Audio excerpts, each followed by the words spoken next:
Don't forget to select gizmo under UVW mapping to adjust texture size or orientation.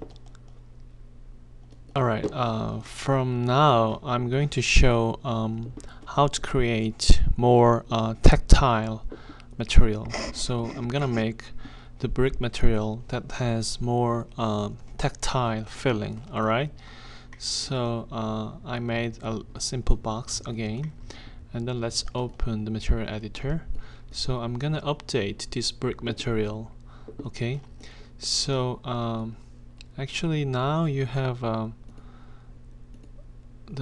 some like a parameter under the bitmap images, so you can go to upper level. So if you click this arrow, you can go to the upper level of a property. So and then from here you can open the maps here. So if you click this plus, now you have a lot of like a different effect. Alright, so for more like a tactile feeling, I'm gonna use the bump map.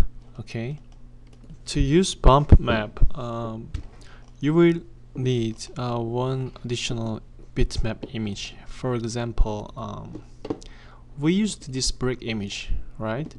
Then you will need this kind of black and white image also. So I made this brick image from this black and white image from this brick bitmap image, and from the Photoshop I converted this brick image as a black and white image, and then I increased the contrast and brightness to create this kind of image. So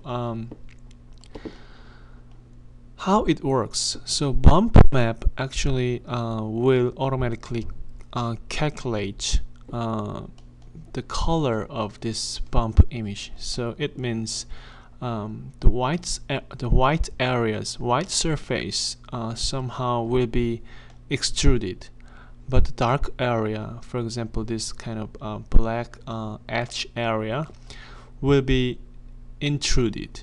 So that effect actually add certain like a texture, realistic texture to the brick material. So finally you will get really tactile, realistic texture in your object. So let's apply that actually. So in here, bump, and you can increase the intensity of bump map. I think 30% is good enough, so just 30%, and then you can click the none here, and then bitmap again, and then you can choose just the bump image that you made. So click, double click or open, and then that's it. The bump map is added to this brick image, brick material. So if you double click this slots, as you can see here, the brick material become more like a realistic texture material. So and then if you change the material slot, if you update this slot, the object automatically updates together. So you don't need to assign again; it automatically updated. So let's render. I think I'm gonna zoom in, and then let's render. So now you have a highly photorealistic texture, right? So this is the how bump map is working. Now I'm gonna show how to apply the different materials to each surface, each different surface. For example, if you have a wall, exterior wall, the exterior side of wall will be it can be bricks or siding, something, but inside of wall, interior wall will be plaster or something. In that case, you will need to assign the different material for outer surface of wall and the inner surface of wall. So I'm gonna show how to do that. I'm going to use new box. Okay, so I'm gonna apply the different materials for those three different surface.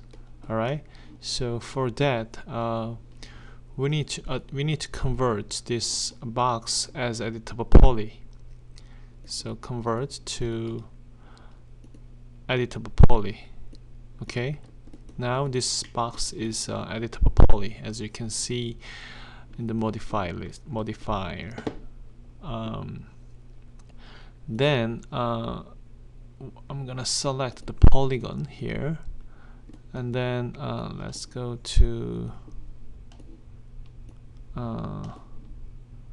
here, polygon and material IDs.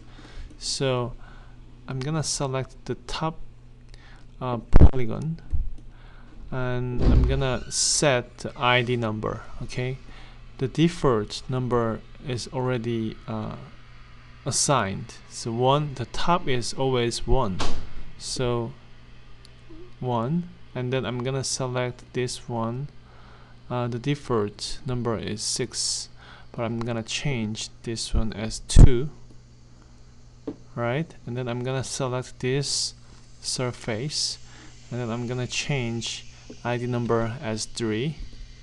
So now this polygon is number 1, this is number 2, and this is number 3. So I'm going to open the material editor, and then I'm gonna select this material slots. This slot is now empty, so now we can apply the different material. Alright, so in this case I'm